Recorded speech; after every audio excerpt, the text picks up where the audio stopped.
Learn English through Stories F22 PDF. Adapted and modified by Kulwant Singh Sandhu. Contents: 1. Monkey trouble. 2. Grammar page. 1. Monkey trouble. By Ruskin Bond. Grandfather bought Tutu from a street entertainer for the sum of 10 rupees. The man had 3 monkeys. Tutu was the smallest, but the most mischievous. She was tied up most of the time. The little monkey looked so miserable with a collar and chain that Grandfather decided it would be much happier in our home. Grandfather had a weakness for keeping unusual pets. It was a habit that I, at the age of 8 or 9, used to encourage. Grandmother at first objected to having a monkey in the house. "You have enough pets as it is," she said, referring to Grandfather's goat, several white mice, and a small tortoise. "But I don't have any," I said. "You're wicked enough for 2 monkeys. 1 boy in the house is all I can take." "Ah, but Tutu isn't a boy," said Grandfather triumphantly. "This is a little girl monkey." Grandmother gave in. She had always wanted a little girl in the house. She believed girls were less troublesome than boys. Tutu was to prove her wrong. She was a pretty little monkey. Her bright eyes sparkled with mischief beneath deep-set eyebrows. And her teeth, which were a pearly white, were often revealed in a grin that frightened the wits out of Aunt Ruby, whose nerves had already suffered from the presence of Grandfather's pet python. But this was my grandparents' house, and aunts and uncles had to put up with our pets. Tutu's hands had a dried-up look, as though they had been pickled in the sun for many years. One of the first things I taught her was to shake hands, and this she insisted on doing with all who visited the house. Peppery Major Malik would have to stoop and shake hands with Tutu before he could enter the drawing room, otherwise Tutu would climb onto his shoulder and stay there, roughing up his hair and playing with his mustache. Uncle Benji couldn't stand any of our pets and took a particular dislike to Tutu, who was always making faces at him. But as Uncle Benji was never in a job for long and depended on Grandfather's good-natured generosity, he had to shake hands with Tutu like everyone else. Tutu's fingers were quick and wicked. And her tail, while adding to her good looks, Grandfather believed a tail would add to anyone's good looks, also served as a third hand. She could use it to hang from our branch, and it was capable of scooping up any delicacy that might be out of reach of her hands. On one of Aunt Ruby's visits, loud shrieks from her bedroom brought us running to see what was wrong. It was only Tutu trying on Aunt Ruby's petticoats. They were much too large, of course, and when Aunt Ruby entered the room, all she saw was a faceless white blob jumping up and down on the bed. We disentangled Tutu and soothed Aunt Ruby. I gave Tutu a bunch of sweet peas to make her happy. Granny didn't like anyone plucking her sweet peas, so I took some from Major Malik's garden while he was having his afternoon siesta. Then Uncle Benji complained that his hairbrush was missing. We found Tutu sunning herself on the back veranda, using the hairbrush to scratch her armpits. I took it from her and handed it back to Uncle Benji with an apology, but he flung the brush away with a swear word. "Such a fuss about nothing," I said. "Tutu doesn't have fleas, no, and she bathes more often than Benji," said Grandfather, who had borrowed Aunt Ruby's shampoo to give Tutu a bath. All the same, Grandmother objected to Tutu being given the run of the house. Tutu had to spend her nights in the outhouse, in the company of the goat. They got on quite well, and it was not long before Tutu was seen sitting comfortably on the back of the goat, while the goat roamed the back garden in search of its favorite grass. The day Grandfather had to visit Mira to collect his railway pension, he decided to take Tutu and me along to keep us both out of mischief, he said. To prevent Tutu from wandering about on the train, causing inconvenience to passengers, she was provided with a large black traveling bag. This, with some straw at the bottom, became her compartment. Grandfather and I paid for our seats, and we took Tutu along as hand baggage. There was enough space for Tutu to look out of the bag occasionally, and to be fed with bananas and biscuits, but she could not get her hands through the opening, and the canvas was too strong for her to bite her way through. Tutu's efforts to get out only had the effect of making the bag roll about on the floor, or occasionally jump into the air, an exhibition that attracted a curious crowd of onlookers at the Dera and Meerut railway stations. Anyway, Tutu remained in the bag as far as Meerut, but while grandfather was producing our tickets at the turnstile, she suddenly poked her head out of the bag and gave the ticket collector a wide grin. The poor man was taken aback. But with great presence of mind and much to grandfather's annoyance, he said, "Sir, you have a dog with you. You'll have to buy a ticket for it." "It's not a dog," said grandfather indignantly. "This is a baby monkey of the species Macacus mischievus, closely related to the human species Homus horribilis, and there is no charge for babies." "It's as big as a cat," said the ticket collector. "Cats and dogs have to be paid for." "But, I tell you, it's only a baby," protested grandfather. "Have you a birth certificate to prove that?" demanded the ticket collector. "Next, you'll be asking to see her mother," snapped grandfather. In vain did he take Tutu out of the bag. In vain did he try to prove that a young monkey did not qualify as a dog or a cat or even as a quadruped.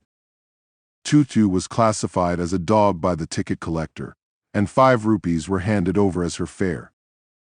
Then grandfather, just to get his own back, took from his pocket the small tortoise that he sometimes carried about, and said, "And what must I pay for this, since you charge for all creatures great and small?" The ticket collector looked closely at the tortoise, prodded it with his forefinger, gave grandfather a triumphant look, and said, "No charge, sir. It is not a dog." Winters in North India can be very cold.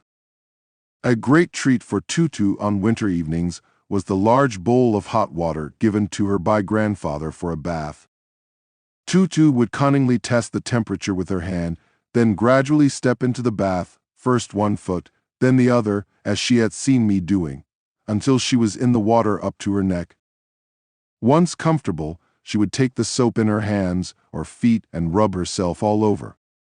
When the water became cold, she would get out and run as quickly as she could to the kitchen fire in order to dry herself.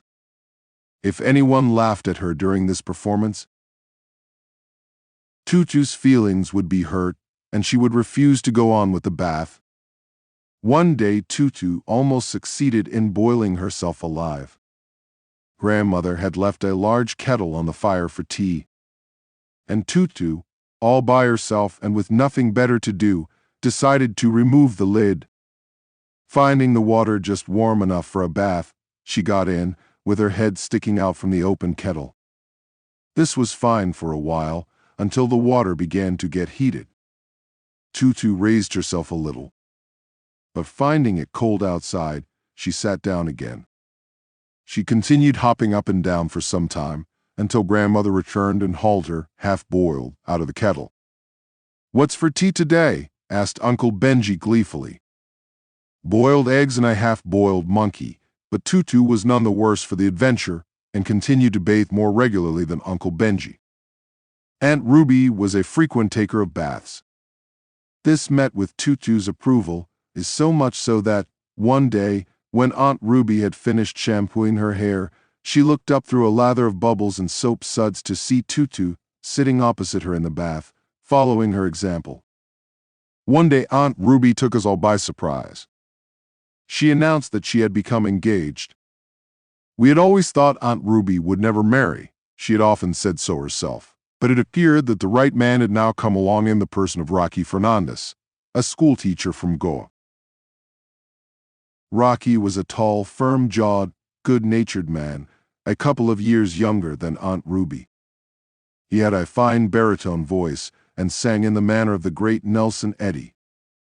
As grandmother liked baritone singers, Rocky was soon in her good books. But what on earth does he see in her? Uncle Benji wanted to know. "More than any girl has seen in you," snapped grandmother. "Ruby's a fine girl, and they're both teachers. Maybe they can start a school of their own. Rocky visited the house quite often and brought me chocolates and cashew nuts, of which he seemed to have an unlimited supply. He also taught me several marching songs. Naturally, I approved of Rocky. Aunt Ruby won my grudging admiration for having made such a wise choice. One day I overheard them talking of going to the bazaar to buy an engagement ring. I decided I would go along too. But as Aunt Ruby had made it clear that she did not want me around, I decided that I had better follow at a discreet distance. Tutu, becoming aware that a mission of some importance was underway, decided to follow me. But as I had not invited her along, she too decided to keep out of sight. Once in the crowded bazaar, I was able to get quite close to Aunt Ruby and Rocky without being spotted. I waited until they had settled down in a large jewelry shop before sauntering past and spotting them, as though by accident. Aunt Ruby wasn't too pleased at seeing me, but Rocky waved and called out, "Come and join us. Help your aunt choose a beautiful ring." The whole thing seemed to be a waste of good money, but I did not say so. Aunt Ruby was giving me one of her more unloving looks. "Look, these are pretty," I said, pointing to some cheap bright agates set in white metal. But Aunt Ruby wasn't looking. She was immersed in a case of diamonds. "Why not a ruby for Aunt Ruby?" I suggested, trying to please her. "That's her lucky stone," said Rocky. "Diamonds are the thing for engagements," and he started singing a song about a diamond being a girl's best friend. While the jeweler and Aunt Ruby were sifting through the diamond rings, and Rocky was trying out another tune, Tutu had slipped into the shop without being noticed by anyone but me. A little squeal of delight was the first sign she gave of her presence. Everyone looked up to see her trying on a pretty necklace. "And what are those stones?" I asked. "They look like pearls," said Rocky. "They are pearls," said the shopkeeper, making a grab for them. "It's that dreadful monkey," cried Aunt Ruby. I knew that boy would bring her here. The necklace was already adorning Tutu's neck. I thought she looked rather nice in pearls, but she gave us no time to admire the effect. Springing out of her reach, Tutu dodged around Rocky, slipped between my legs, and made for the crowded road. I ran after her, shouting to her to stop, but she wasn't listening. There were no branches to assist Tutu in her progress, but she used the heads and shoulders of people as springboards and so made rapid headway through the bazaar. The jeweler left his shop and ran after us. So did Rocky. So did several bystanders who had seen the incident. And others, who had no idea what it was all about, joined in the chase. As grandfather used to say, in a crowd, everyone plays follow the leader, even when they don't know who's leading. Not everyone knew that the leader was Tutu. Only the front runners could see her.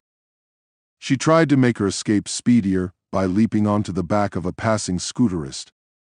The scooter swerved into a fruit stall and came to a standstill under a heap of bananas, while the scooterist found himself in the arms of an indignant fruit seller.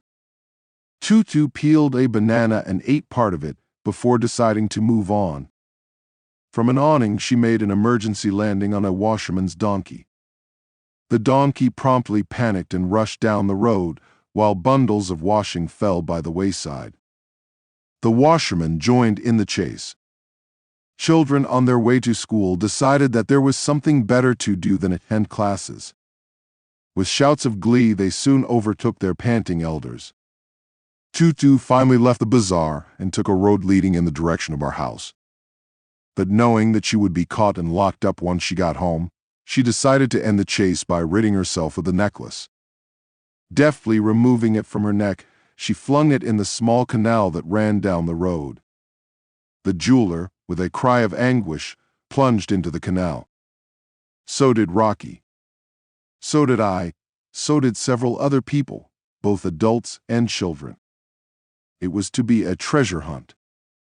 Some 20 minutes later, Rocky shouted, "I found it." Covered in mud, water lilies, ferns, and tadpoles, we emerged from the canal, and Rocky presented the necklace to the relieved shopkeeper.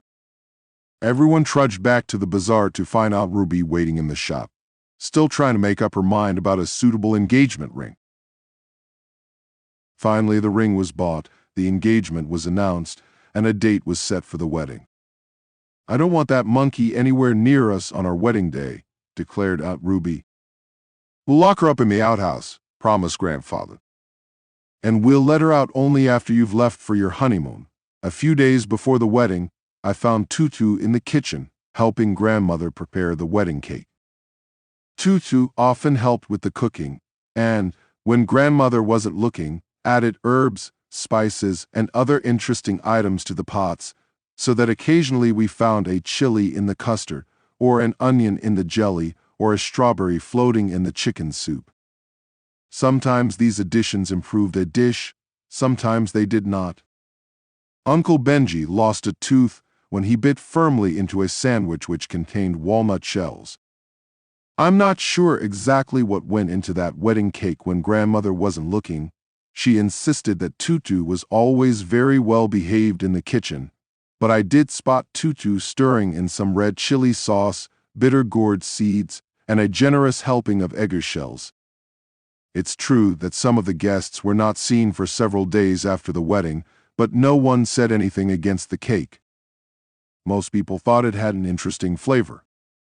The great day dawned, and the wedding guests made their way to the little church that stood on the outskirts of Daira, a town with a church, 2 mosques, and several temples. I had offered to dress Tutu up as a bridesmaid and bring her along, but no one except Grandfather thought it was a good idea. So I was an obedient boy and locked Tutu in the outhouse. I did, however, leave the skylight open a little.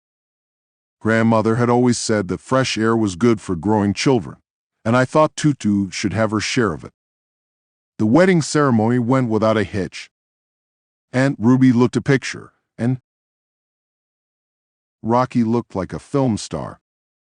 Grandfather played the organ, and did so with such gusto that the small choir could hardly be heard. Grandmother cried a little. I sat quietly in a corner, with the little tortoise on my lap.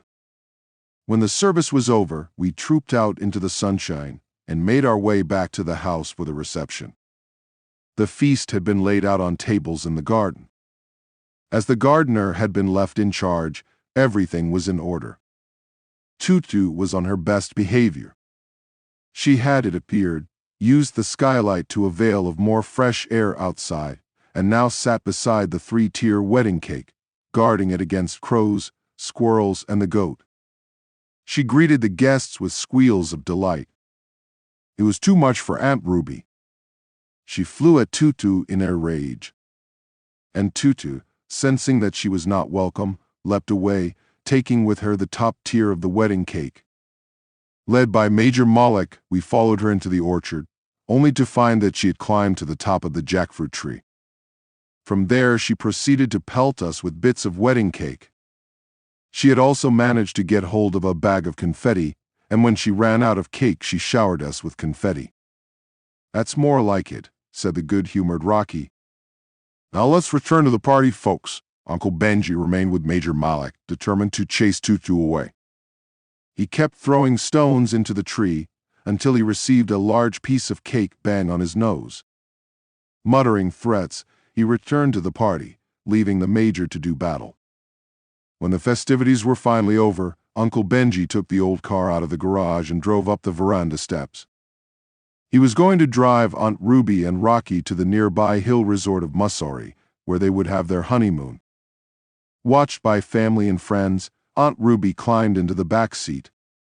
She waved regally to everyone. She leaned out of the window and offered me her cheek, and I had to kiss her farewell. Everyone wished them luck. As Rocky burst into song, Uncle Benji opened the throttle and stepped on the accelerator. The car shot forward in a cloud of dust. Rocky and Aunt Ruby continued to wave to us. And so did Tutu, from her perch on the rear bumper. She was clutching a bag in her hands and showering confetti on all who stood in the driveway. "They don't know Tutu's with them," I exclaimed. "She'll go all the way to Mussoorie. Will Aunt Ruby let her stay with them? Tutu might ruin the honeymoon," said Grandfather. "But don't worry, our Benji will bring her back." Grammar page concord. Answers. 1 is 2 is 3, R4 do 5 is 6, R7 is 8, R 9 was 10, R11 is 12, is 13, is 24, R15 knows. 16 half 17 is 18, was 19, has 20, is 21, has 22 is 23, is 24, R25 is 26, is 27, R28 has 29, is 30 half 31, live 32, equals 33 swim 34, R35 is 36, is 37, is 38, walks 39, has 40 knows 41, is 42, R43 tries 44, R. Question 3. Both answers are correct is /R.